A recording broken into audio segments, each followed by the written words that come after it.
All right. Well, we will get started then. I appreciate you joining us this afternoon. And I'm sharing the website on the screen. There's a short link there for you as well.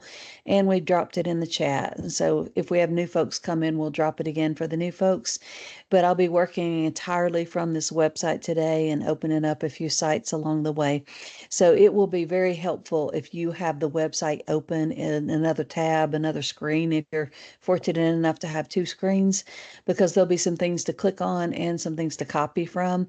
But for now, I'm just going to be kind of showing you the website and talking through a few things. And so the name of this session today is Navigating a Changing Landscape. And it's about exploring the newest and most impactful updates in the world of AI that affect the future of education. And if you've been watching watching AI, especially in the last year and a half, almost 2 years now, you know that it is really advancing at breakneck speed. The AI technology has been unlike anything I've ever seen before, as far as how quickly it's advancing. It is almost like a quantum. Every time a new technology comes out, a new capability comes out, the other things just seem to come faster after that because they're all building upon each other. And so I just embedded this just as a kind of a little glimpse at the road from November 22nd, 22 to now. But of course, if I had started at the beginning of AI, it would go all the way back to 1950. This would be a much longer chart. However, from 1950 to about 2018, there was really only a major advancement happening about once a decade. So it would be pretty boring if I had that on there. About 2018 is when things started shaping up with AI and things started really happening with the transformer models. But at that time, it was still kind of locked behind closed doors, and the average person was not able to access it. And of course, when ChatGPT came out in November of 2022, that all changed and it became public facing. And since then, were just remarkable advancements. And I first created this for ChatGPT's first birthday. And since then, I have been adding to it. And I need to add some more things because there have been some things changed recently. But as you can see, lots and lots of things have taken place. There are a lot of advancements that are happening, and it will continue to advance. Anybody who kind of tells you that the AI bubble is burst is not paying attention, because there's still lots of things that haven't happened yet that they're still working toward, like AGI, or artificial general intelligence. This is something else that I saw just to kind of, and I couldn't embed the video for it. So I'm just going to open it up and just play the video live. But there's a guy who created this and shared it on LinkedIn the other day, which just kind of shows you the arms race that has been going on. And I thought it was really insightful. When I did this session a few weeks ago, I had said that Claude was the champion at that time. But since then, OpenAI has surpassed it again, and then Google has surpassed them again. And so that's kind of what's been going on for months. All of these big companies are just coming up with major advances over and over and over, and just in an arms race, really, for the best AI technology. And so I won't keep that on there anymore, but I thought that was very interesting and visual. But this is something else that really helps you to visualize the change. Of course, the text models have changed just as much. They have improved just as much, but it's just much harder to demonstrate than using visuals. And so this is something that I was fortunate enough to sit in on a session with Stanford Artificial Intelligence, Human-Centered Artificial Intelligence, and they shared this, which I thought was really telling. It shows February 2022. These are mid-journey images using this exact same prompt, which was a hyper-realistic image of Harry Potter. And then you can see that in December of 2023, how much improvement had taken place. And if you see the beginning and the end side by side, it's even more shocking. That first one there looks like Pablo Picasso may have painted that one rather than being a photograph. And then this last one just looks super realistic. Looks like you could reach out and touch the stubble on his beard, mess up his hair. there, just very, very realistic looking. And that same progress has happened in video as well. So I've got a little synopsis here, a video synopsis that demonstrates that. About 10 months ago, it was, for some reason, people were really obsessed with doing videos of Will Smith eating spaghetti, and they were horrible. And then Sora announced, they haven't released yet, but Sora is a OpenAI product that creates text to video. And they have shared lots of different videos that they've created, and I'll kind of skip through some of them. But just using simple text prompts, you're able now to create very lifelike and realistic video. And that is a really good way, too, of seeing how much that advancement has taken place over just a such very short period of time. Now, I will say that OpenAI has this tool ready for rollout, but they are holding off on releasing it until after the election because the capabilities are so profound for creating lifelike video. They're concerned with how it might impact the election and democracy. However, there are other tools like Kling with the K, which is a Chinese video tool, a new one called Luma, one called Runway 3. There are lots of video generators out there that are releasing that can create very similar video to this one. So that is just a good visual to help people understand how much these things have changed. And I do have some predictions on here. I'm not going to read all of them for you, but what I think will happen in the coming months and years as far as the future of education, what's going to happen is we're going to have to start focusing on AI literacy. It does give us the ability to increase personal learning and accessibility. Authentic learning is going to have to start taking place because we have to re-envision how we do things. And then you can see lots of others there moving on right on up to embodied robots. And there's been a lot of advancements actually in the last couple of days. I'm sorry, I keep doing that. I got to take my hand off my magic mouse. But in the last couple of days, some of the companies in China have released some just unbelievable robots, AI powered robots that are able to do crazy things. And so it's going to keep happening. And so, but for educators, that we're not going to have dancing robots anytime soon, but we'll look at the things that are most impactful for education. And one of them, ChatGPT, of course, is kind of the flagship model, and it has done a lot of updating recently. There have been a lot of new releases that are very impactful for education, have the ability or the potential for being very impactful. And this was started in OpenAI's spring release back in, I think, April. They released the at that time it was a ChatGPT 4.0 Omni. And it was some important things about it. It was, first of all, it gave everybody, free users included, so access to some of the best tools, the best power AI that was available, but with daily limits. And after those daily limits, the users were then kicked back to GPT 3.5, which is a much inferior model. I mean, it was the original model, but it's very inferior to the 4.0. And since then, they've released a new one called GPT 4.0 Mini, which now, instead of going back to 3.5, you are sent back to the 4.0 Mini after you've used your Omni for the day. But that's new. It gives you that GPT-4 level intelligence, which is far surpasses the 3.5. You can get responses from the web and the model, and so that gives you live internet connection basically with the free model now. And it's a much larger context window, 128,000 tokens, which is a significant increase. It allows for much larger file input and output. Free users can now upload files. You can upload multiple types of files, multiple files at once, and very large files. It will accept very large files. It also has the capability to connect with OneDrive or Google Drive, but most schools are going to have that blocked for privacy reasons. So I wouldn't expect that you will be able to do that on a school account. But it can also create charts and tables from your data, and it can analyze charts and tables and data. And it will also, you can just put a picture, upload a picture and ask it for a caption, ask it to describe it. You can upload files for summarizing. You can now access the GPT store. You can't create GPTs, but you can actually go in there and use them. And it has this thing called memory, which preserves some of the information you give it so you don't have to repeat it over and over. But you're limited to 16 prompts a day. And so after July 18th, they rolled out a different model called 4.0 Mini.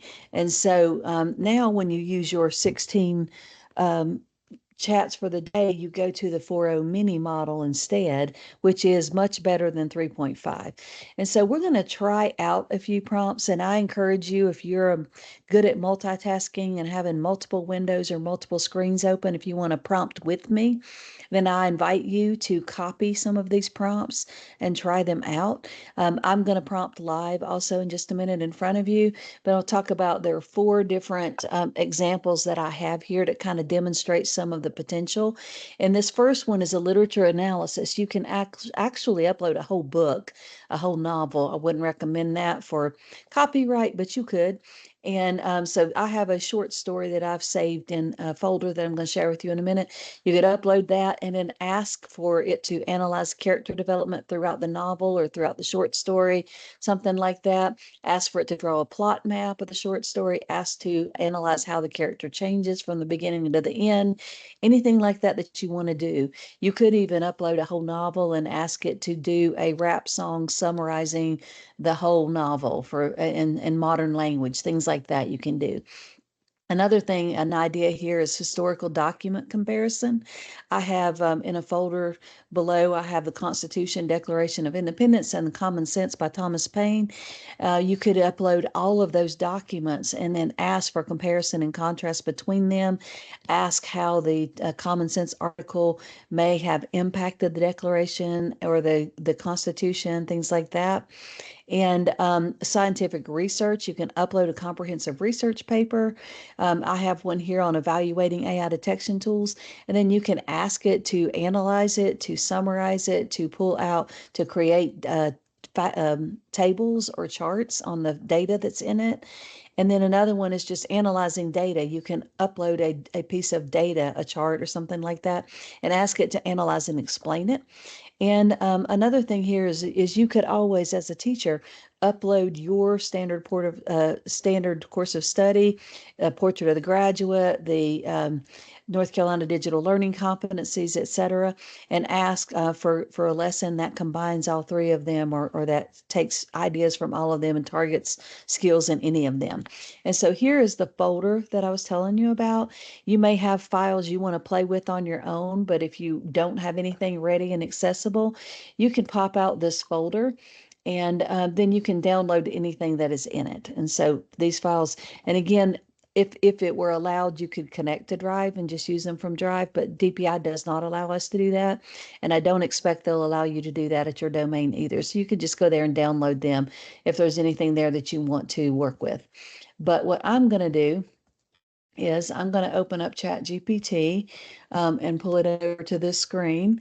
And then I'm going to live prompt. I'm going to go ahead and do some live prompting. And so I'm going to pull up, first of all, I'm going to pull up some documents. And so there's that ad from Google Drive, but again, it's blocked for us. And so I'm going to upload from the computer and see, I've already gotten the Thomas Paine article. I have the Declaration of Independence, and I don't need that one. And I have the American History Standards, and you could pull in multiple different things, but I'm just going to pull those things in. I'm going to and notice that those files are being added to my chat, and that was something you could not previously do. And so I'm going to say, explain how the essay Common Sense may have impacted the authors of the Declaration of Independence.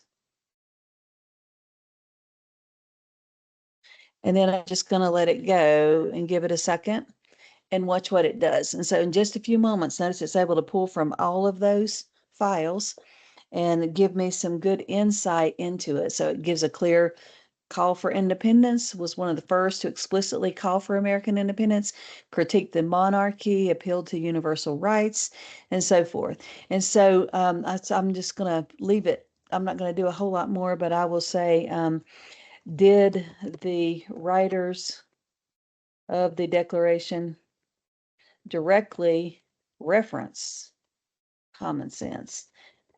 And I'm just going to ask them that question and see if it did. Okay.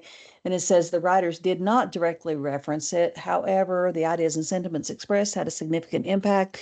And so you can analyze it and ask questions of it, anything that you want to do. But I'm going to go back now and do a different one. And so that was the second one there, the historical document comparison. But I want to demonstrate this scientific research paper analysis because that's one of the more impressive new features that it has. And so I'm going to go in here, I'm going to download. I have a research study right here on AI detectors, and I'm going to download it. And it's a very lengthy research, very complex research study, which you can see here. You're welcome to open and access it as well. Very lengthy, very complex, and it has some charts and graphs in it. But I'm going to ask ChatGPT to analyze it for me. So I'm going to start a new chat. Always a good idea when you're changing topics. And then I'm going to upload that file. I thought I downloaded it. Let's see if I can find it now.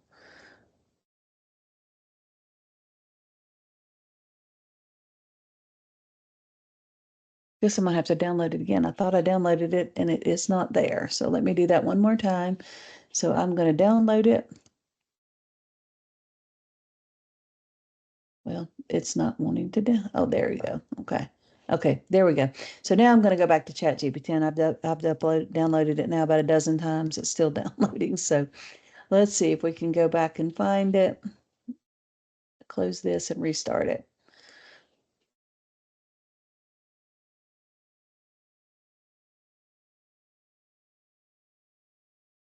There we go. Got it about a dozen times. Okay, so now that I'm uploading that, I'm going to say evaluate this study, provide charts to demonstrate the findings about adversarial techniques, which is the study is about how students can fool AI detectors by using what's called adversarial techniques.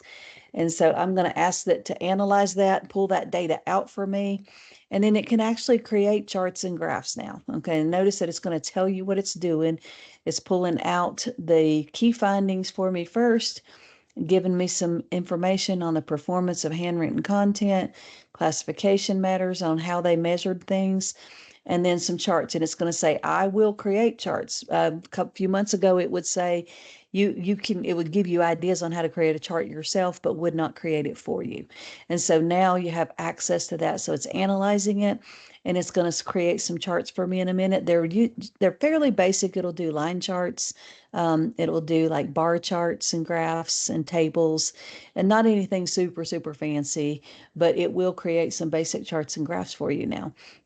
And the paid versions, it has the capability to create some more complex ones. But okay, so as you can see here, so it's creating charts for me.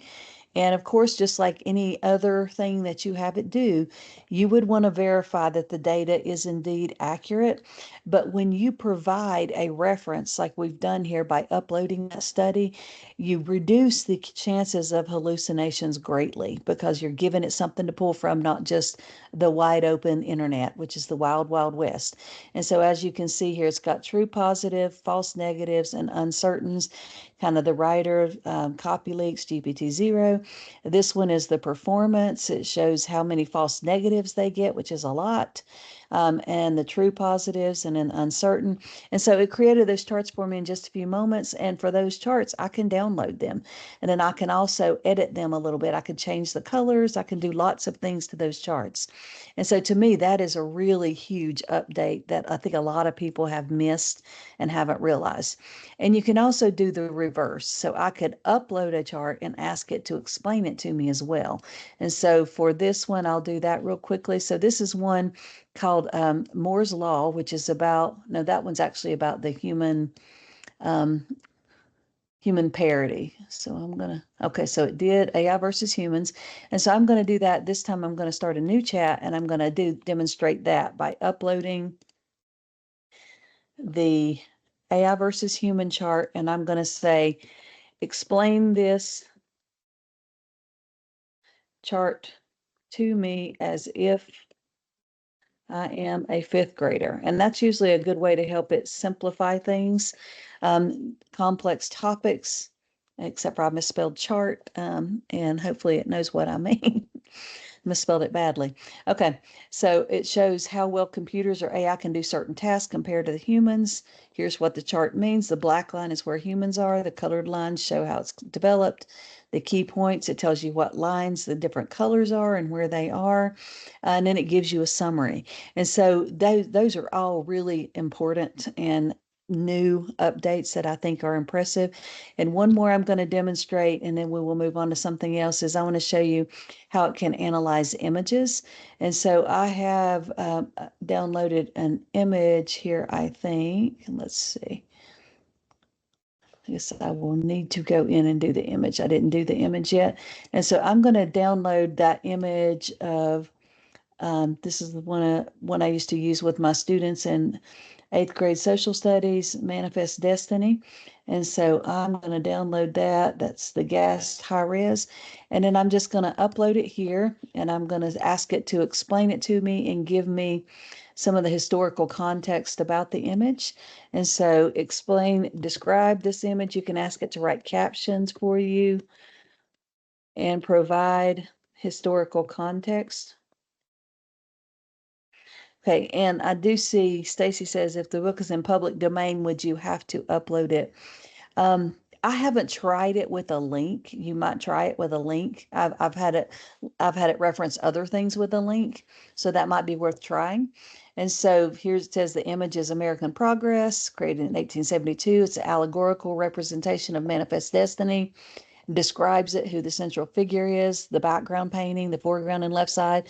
And so you could engage and ask questions about it. If you wanted to ask questions about it, then you could continue having that conversation. And I am kind of moving through these quickly because of time, of course, but just remember that when you're engaging with AI, it is a conversation. And if you're not having that conversation and that back and forth communication with it, then you're missing a lot of the power of it. But hopefully that helps you see some of the new potential of ChatGPT that has came out recently.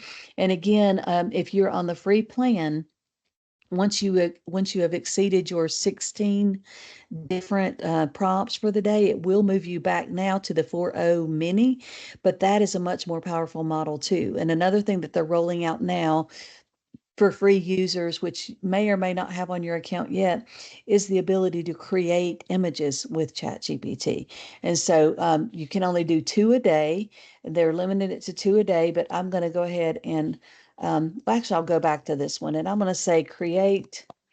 I'm going to say recreate this image in cubist style. I'm just making something up here. I haven't tried this yet, but it will create images for you now, but you have to specify that's what you want it to do. And you can use a lot of image. If you were able to attend Stacy's session last week, Stacy, or this morning on creating images. We did that one this morning, and an Okay, then example you can go back and watch that one and get a lot of tips on how to word it and things like that. But wow, that worked out pretty well. I actually like that. I've never done that before. really And so amazing. just in the same chat, asking it to create an image, it uses a tool called DALL-E 3, which is a very advanced image generator. And that was not a fantastic prompt I gave it, but it still did a really good job because it had that reference. But again, go watch Stacy's session from this morning and you'll get a lot of tips. And there's some on this website too, on the image page, have a lot of tips on how to get better quality images. Okay, so I actually really like that one. What do you think about that one, Stacy? That one looks amazing because cubism is a cool style and it's perfect. Yeah. I didn't expect it to turn out that good, but I'm glad it did. So, all right. Well, I'm going to pause for just a second and see if we have any questions so far, and then we're going to move on to the multimodal or the voice capabilities. All of that's considered multimodal also, but I'm going to demonstrate some other things. Anybody have any questions so far? I see Stacy is typing. I just couldn't resist putting in a prompt that we generated this morning that is related to standards in social studies, and then using this exact image generator to create a prompt. And what happens in this case is it created a great image, and then we talked about how kids could analyze it and then find the misrepresentations, and then use AI to circle the things that are accurate and then find the inaccuracies too.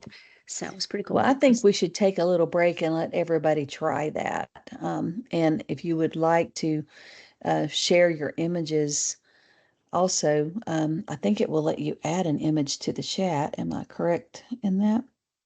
Yeah, I It think will so. let you attach a file, so you could put your image in the chat if you want to. Let me try it and make sure it works as I expect it to. No, those are just files, but you have an upload from this Okay, copy device. an image. Let's see. So I think it will. Yeah, Yeah. it will let you add an image. And so I'll let you give a minute if anybody wants to share it. Let's take 2 or 3 minutes and let you try prompt. You copy Stacy's prompt from Yeah. the chat would be a good start, or just make up one of your own.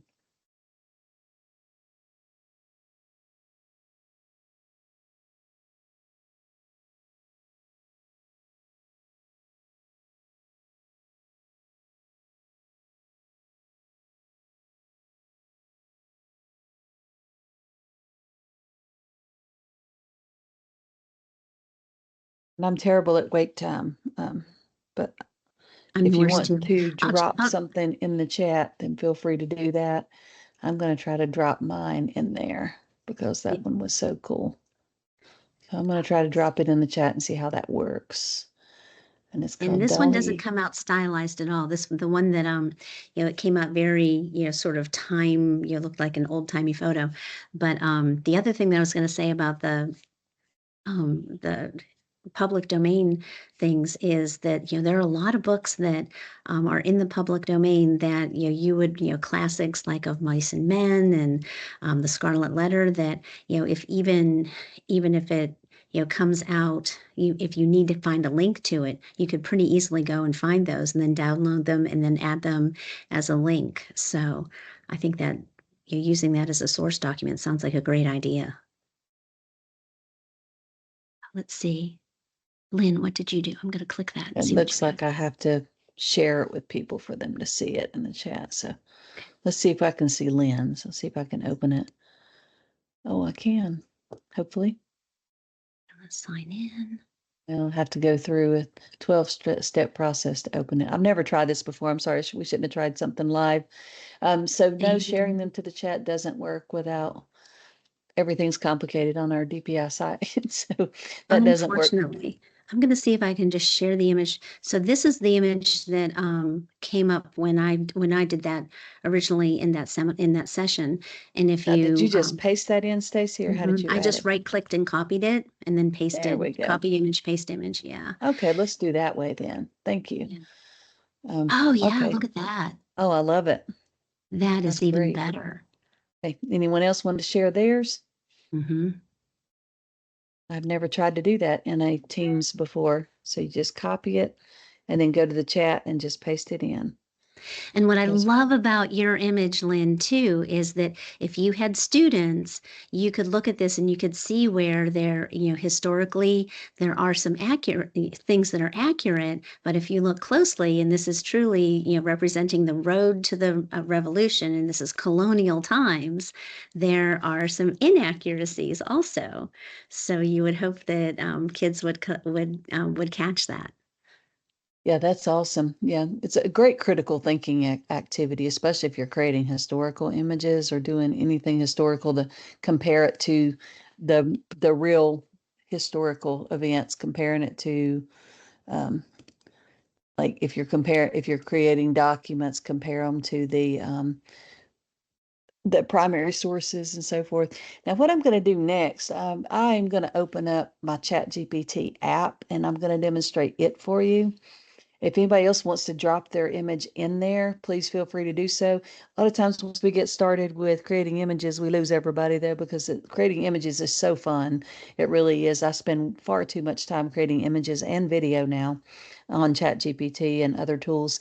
But I do want to demonstrate this for you because this, again, is one of those things that's going to be very, very impactful, especially for accessibility. And so I don't know if you've seen this video, but I'm just going to play it through and hopefully you can hear on that tab. But the vision capabilities of ChatGPT, the ability to use the camera and then to have that voice mode, which I'm going to demonstrate in a minute, and be able to talk to it, allows it to provide a lot of independence to folks who are blind, for one, and lots of other people. And so I'm just going to play this very short video.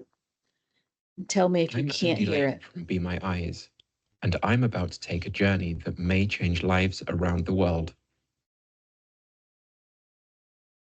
Look forward a little. Vision is such a dominant sense for most of us. Our eyes feed us an endless stream of information, but it is somewhat different for me. I'm blind, so I've had to learn new skills and use workarounds to live my life without sight. I still think visually, but I have to build the images in my mind through other means.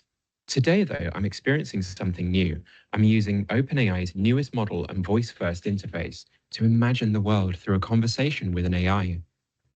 Sunglasses. They definitely add a cool factor. Oh, thank you. What is in front of me at the moment? You're looking at a beautiful sunny day by the River Thames in London. Right in front of you is the Tower Bridge, one of the most famous bridges in the world, with its majestic twin towers and blue suspension cables. That's perfect. Can you tell me if the bridge is up or down at the moment? The bridge is down at the moment. As the AI is speaking, my mind is building a visual image. I'm now getting a real appreciation of the majesty and And I'm going to move forward and not play the whole thing. It's really heartening. Love to watch the whole thing.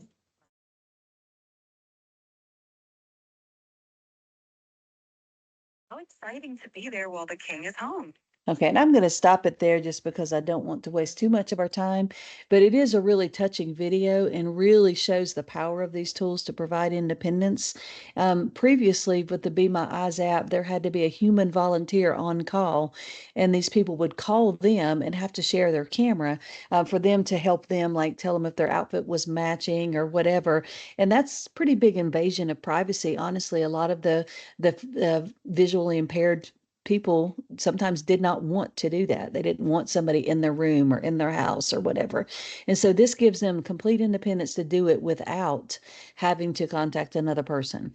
And so I think that's really impressive and would love to see all visually impaired people have the access to that. But I want to demonstrate for you the ChatGPT conversational mode. And it is an app. And if you are not using ChatGPT on your phone, you really need to get the app on your phone. It's available on either Mac, Android, or iPhone, but it's also available for MacBooks. And I'm on a MacBook, so I can demonstrate it for you live right now. And it is this very conversational mode that I can talk to it and it can answer me back. So I'm going to open it up and you'll hear it talking in just a second.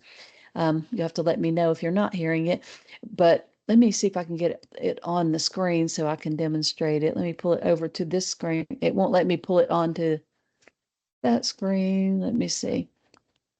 Hold on just a second. I'm trying to get the app up to where you can see it and it's not letting me do that. It won't let me pull it onto the screen that I'm sharing with. So let me Do you see. want I'm to going to stop. share and reshare or Yeah, I'm going to unshare and then stop reshare? sharing and see if I can get it arranged. It's a little bit glitchy in that way, but let me see if I can stop sharing. And then I'm going to move it over to that side and I'll share it from there because it will let me move it to this screen. I don't know why it won't let me. Okay, now I'm going to share and see if it will let me share the app. And it is. Okay. So now you should be seeing the ChatGPT app. It's just a blank screen, obviously. And so down at the bottom right, beside the place where you normally type your messages, is a headphone set. On your phone, it will look the same way, or at least it does on mine. I don't have an iPhone, I have an Android. But if I click that, it's going to start listening to me. Okay. Hey, ChatGPT, how are you today? Well, thanks for asking. How about you? What's on your mind today? I'm doing great. I'm actually doing a session right now, and I am teaching teachers about, or educators about the OpenAI's new voice capability. So I wanted you to pop in and say hello to to my audience. Oops, I have a connection failed, and that does happen occasionally. Hey, ChatGPT, can you say hello to my audience? I have an audience of educators learning about ChatGPT. Of course. Hello, everyone. It's great to be speaking with such a passionate group of educators. ChatGPT is here to help with anything from lesson planning to sparking creative ideas and everything in between. I hope I can be a useful tool in your journey to explore AI and its potential in education. Let's dive in and make learning even more engaging together. Okay, now I will tell you, I'm going to pause it for a minute, but I clicked a little information button up there. And if I don't pause it, it will be listening to me. The other day, I was trying to give my husband advice, and he didn't even know it was on. He wasn't very appreciative, so I'm gonna close it out, and I'm gonna stop sharing. Vera, that must have been an interesting moment. So- Whenever you're ready to continue, I'll be right here to help. Take your time. Okay, so I'm gonna pause it, and I was just trying to show No you. worries. I was trying to show you the pop-up there because the pop-up tells you there's an advanced mode that's coming soon. I don't have access to it yet. I'm going to demonstrate it through somebody else's, but that one still sounds kind of emotive, but the version that's coming out now will emulate emotions.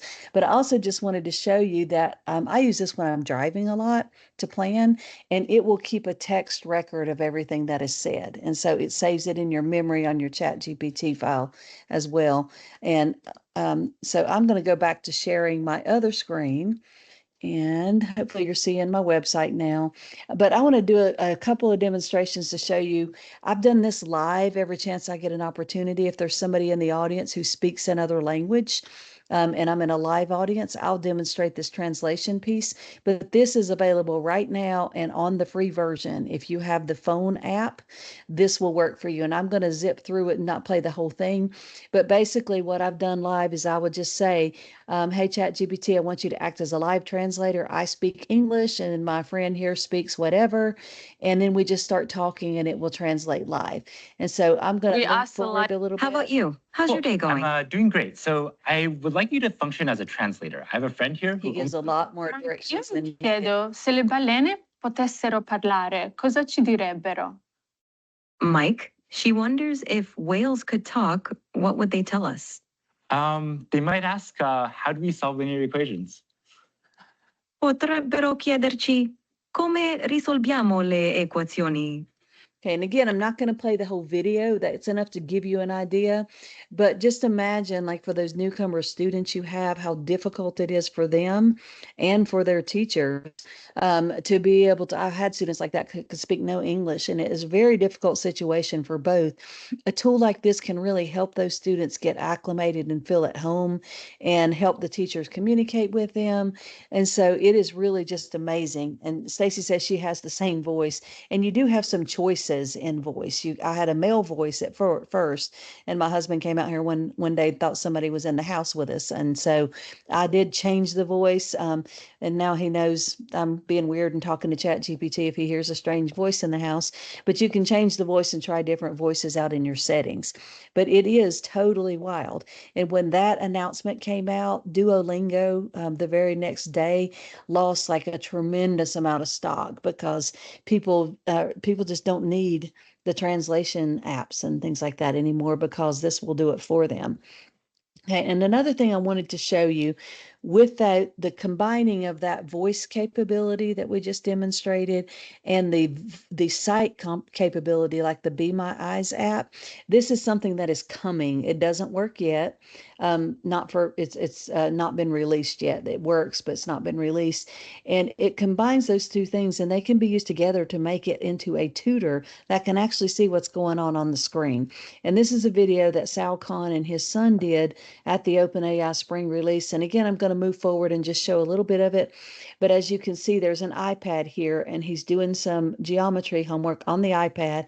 ChatGPT is open on the side, and it's able to see what he's doing and to help tutor him.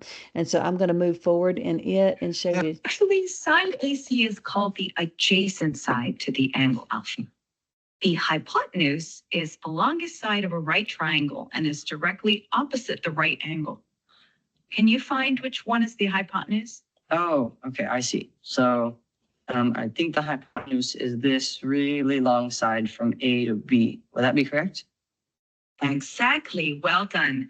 Now that you've identified the hypotenuse, can you identify which side is the opposite side to angle alpha? Okay, well, I mean, you told me earlier that this was the adjacent side. Okay. And again, I'm not going to play the whole thing. And I'm sure that kid is just acting like he doesn't know all that. He's probably a genius, but it really is shocking. And those features are in development now and will be rolling out in the next few months. The capability for it to see what is on your device and interact with your device, as well as vocalize and interact in conversation mode with you. And so another thing that's coming out soon that I don't have access to is the ability for it to emulate human emotions. And I have mixed human emotions about that because of the whole anthropomorphizing thing and people treating it like a human. But Ethan Malik is somebody I follow on LinkedIn, and he has access to it already. That's the thing I was trying to show you, the pop-up in the window. It says that all the pro users are going to have it by late fall. But I wanted to demonstrate it for you as well. And so this is his post, and I'm going to play it. Why are we not hearing it? Oh, I've got it. Not cease from exploration. Okay, great. Can you do it in stentorian tones? Absolutely. We shall not cease from exploration. Excellent. And the end. Now do it like you're kind of laughing at a joke the whole time. Okay, here goes. We shall not cease from exploration, and the end of all our exploring. Now do it in chthonic tones. All right, delving deep for this one. We shall not cease from exploration, and the end of all our Great. exploring. Now do it like you're a stand-up comic trying to get people to laugh. All right. Okay, and I won't play the whole thing again, but to me, that is really, really shocking. Very, very impressive and shocking at the same time. And it's something that all pro users are going to have access to by late fall, is what they're saying. And so he asked it to sound mad, he asked it to sound sad, he asked it to sound excited, and it's able to emulate all of those human emotions. And so that is that's coming in the very, very near future, and it really will change the game. And then imagine combining that with those embodied robots, and never mind, let's not imagine that. Let's not go there. But that's all things that are coming very soon. Okay, now the other thing that is now available for free users is the ability to use the GPT store. And GPTs, if you're not familiar with them, are like little specified chatbots that people create for a certain purpose. And there are lots of them. The ones that I have embedded on this page here are specific to education, but there are lots of them that are really, really good and that can really help you to complete tasks better. And so somebody has trained it to do a certain thing. And so I have put also the ones that I've created. I've got several GPTs that I've created here at the bottom of the page that are also in the store. But any of these, you can go in there and search through, like if you want a creative writing GPT, and it basically it runs on ChatGPT, but instead of just being the entire body of knowledge of ChatGPT, it's just specifically trained to do something. And one thing that will be coming in the future, we don't know how soon, but you'll hear a lot of talk about autonomous agents. So something like this, but that is able to make decisions and act on your behalf. That is kind of where the future is going with these. But I would encourage you to get in the ChatGPT store and play around, and you might find some that are super helpful to you. You can't create them without a pro account, but you can use them as long as you haven't exceeded your free use for the day. And one that I'll share with you real quickly, like this is one I created a long time ago to help a kid write a story. And so it's a creative writing guide and illustrator, and it will also create illustrations to go with it. So you can either start by typing your introduction, and so I can say once upon a dark midnight, and then I can hit enter and it will give you some feedback on it. And then it will kind of help ask you some questions. And I have it trained to do the glow, grow, wonder process for feedback. And it will give it some insight on it. Now, of course, I wouldn't have a student using this by themselves though, because they're not allowed to use ChatGPT until they're 13, but it's something that an adult could use with the child to kind of help them develop the writing. I will also say that I would not share the ChatGPT store with your students, even if they are 13 and up, because it's kind of like going to the Google Play Store. There's a lot of junk in it. There used to be a whole bunch of boyfriend and girlfriend chat bots and things like that, which of course are not appropriate for education, but those used to be in there as well. Okay, so I have spent almost the entire time on ChatGPT because it just does have so many impactful things. But I want to spend just a few minutes on Claude. But I want to see, first of all, if we have any questions before I leave this page, and then we'll look at Claude for just a few minutes toward the end. And there's few enough that we can just unmute. If you want to say anything, you're welcome to unmute. If you have a question or a comment or anything that you want to add. Was this stuff that you did not know? You didn't know that the capabilities were there?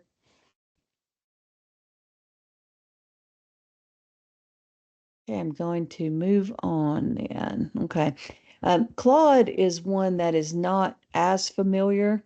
Most people don't know about Claude like they do ChatGPT. But it is a very powerful model. And as I said, it had the crown for a little while, but now it's been surpassed again in that arms race. And so if you want to try Claude out, you will have to create an account to do so. And you're welcome to do that while I'm talking.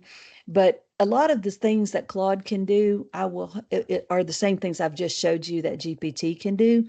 And so I won't demonstrate all of them because they're very similar, but it can analyze images and provide descriptions, just like I showed you.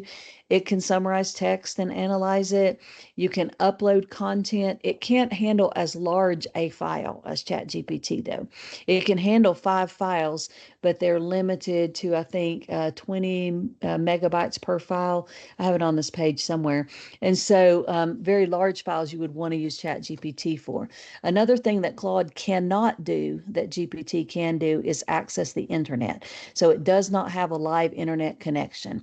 And so if you're wanting to, reference a URL or you want current information, you would want to use GPT if you want to upload a very large file.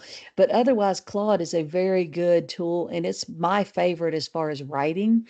And so it can do data analysis and visualization. It can translate, but it does not have at this time that conversational mode where you can engage in back and forth conversation with it either. And so there's several things it can't do that GPT can do. But there are lots of things that the one thing I want to show you that it can do that GPT cannot do is this thing called artifacts. And the Claude 3.5 version came out with this. It's probably been about 6 weeks now since this came out. And it allows basically everybody to be a coder.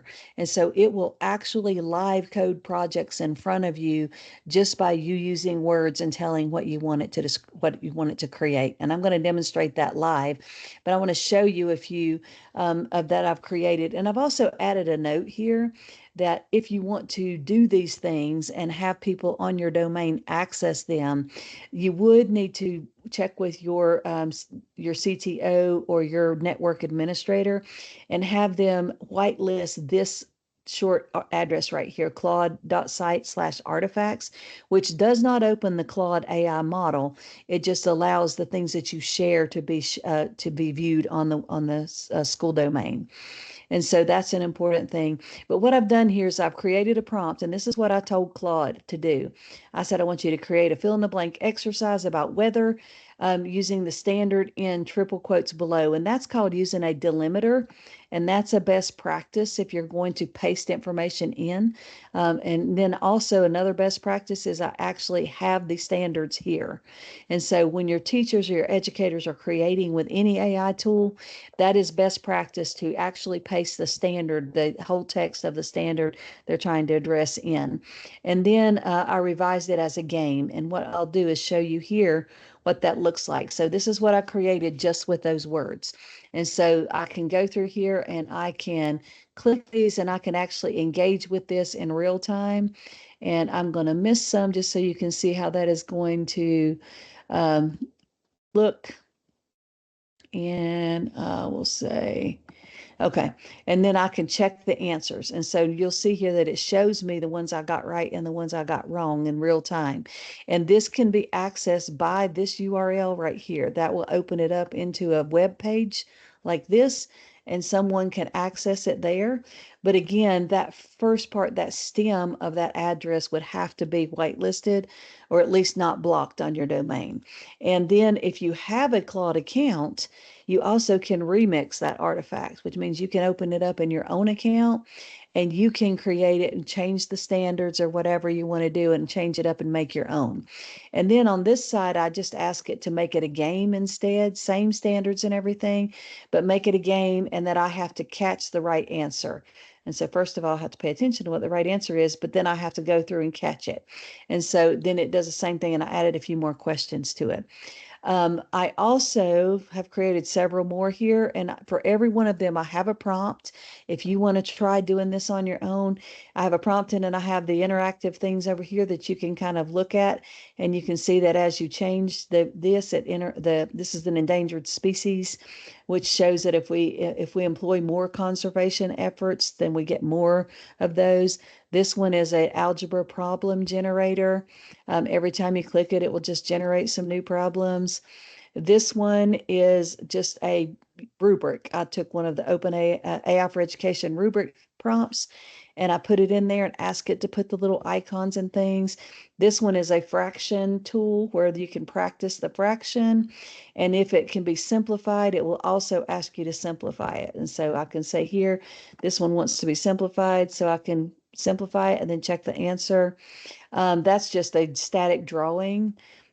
This one is an economic simulation showing supply and demand and how it affects the dollar value. This one, kind of depressing, but it's the national debt, and it was as of yesterday. And so you can see that as the national debt increases, the dollar value goes down and so forth. And then also as the interest rate goes up, the dollar value goes down, things like that. And so all of those are ones that I've created. But in order for you to create, you have to turn this feature on. And I will walk you through how to do that, but I'll show you that it's on this page also right here at the top. It shows you how to do that. But until you do that, you can't create them. And then I'm going to actually walk you through creating one live also. But I have to get Claude open. And so if I go to Claude.ai, when you want to create one, you have to go to your username in the lower left corner and click it. And then you have to go to feature preview. And when you have not turned it on, you'll get an option to toggle it on. And so if I go to feature preview, it doesn't do anything for me because I already turned it on, but you'll get a pop-up with a button with a toggle to turn on artifacts. And once you've done that, then you can make your own artifacts. And so what I'm going to do is take one of those from my website, which is what I encourage you to do, and I'm going to just code it live in front of you. So I'll do this one right here, the Lego block one. And the follow-up is afterwards. So I create it first and then I ask it to put it in HTML so I can embed it. And so what I will do, so you can just type in here, if you ask it to create an interactive something, it will automatically make that a an artifact. You don't really have to tell it to create an artifact. And I just want you to observe what it does in front of you. And so it's going to split my screen in a second. And you can see it coding that React element live in front of me. And then it's going to give me a preview of it and let me try it out and then make iterations and corrections on it as I want to do. Anything I want to do to correct it, I can go in and correct it. And so I can ask it, okay, now this is a good teaching tool. I didn't want it to do that, but I'm going to copy this error message. If you ever get an error message, you can copy it and you can go over here to the left and you can say, fix this error, and then paste that error in and it will fix it. Sometimes it does try to use unsupported libraries for some reason. And then it will apologize to you, tell you you're right, and it will go in and correct the error 9 times out of 10. I've had a couple that it wouldn't correct, but almost always it will go in and it will correct whatever was wrong. Okay, and so here I have now my Lego fraction game. Notice it looks very different than my other one, but if I want to show it and check the answer, then it tells me great job. I can reset them, and now I can do another one. And this one I'm going to miss it and check the answer, and it's going to tell me not quite. Try to select 4 blocks out of 7, but notice here it doesn't give me 7 blocks. And so I would want to go and interact with it and say, I need to click 7 blocks, but only have 4. And then whenever you ask it to fix something, it will redo the whole code, go through the whole process again, and then it will give you the preview again, and you can keep testing. And so I'll ask for graphic elements, like some colorful graphics. I'll ask for the blocks to look like Legos, things like that after, but I want to check the functionality first. And so until it's functional, I don't want to worry about any of that. Okay, so I'm going to check the answer, and now 2 out of 3, check the answer. 2 out of 6. So now it gives me the correct number of blocks. Okay. And so now I can say, make the blocks look like colorful Legos. And whatever else I want to do, you can keep engaging and interacting with it to perfect your product. But the next thing to do is to know how to share it. And since we're running short on time, I will show you that in a minute. But because I wanted to embed it in a Google site, I also asked for it to be written in HTML code so I could copy and paste it into a Google site. And I did that as a follow-up. And so I would do that, but I'm going to pretend this is the way I want it. It's not. I would keep working with this one because it's not really what I want. But when you're finished, to get that link to share it, you publish it instead. And I'm going to go back to one of my others that did work. So here's my rubric one. And so when I get it the way that I want it and I'm ready to share it, I can publish it, publish here, and it gives you a link, and that's the link that you can share out. But another thing, if you did ask for the embed code, which I did, then you can also go in and get the embed code. And so if I go up to the top, that's the published version. If I go up to this one, you can go back into your other ones. And let me see. I'm not seeing my published version there, but on the one I was just working on, you can see that it has the ability to put the code in, to copy the code. Let me see if I can go back to the one I was working on. I should have showed you in that one.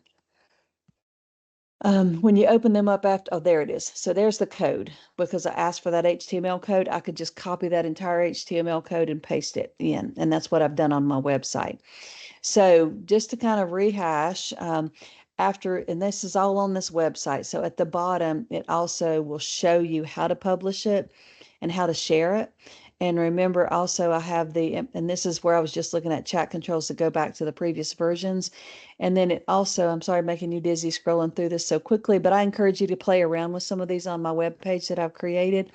But just remember this before you put a lot of time and effort into creating one and planning on using it in your school, that you would need to do a little pre-work to make sure that it would work. And for your students, if it's for students, you would need to test it on a student account as well.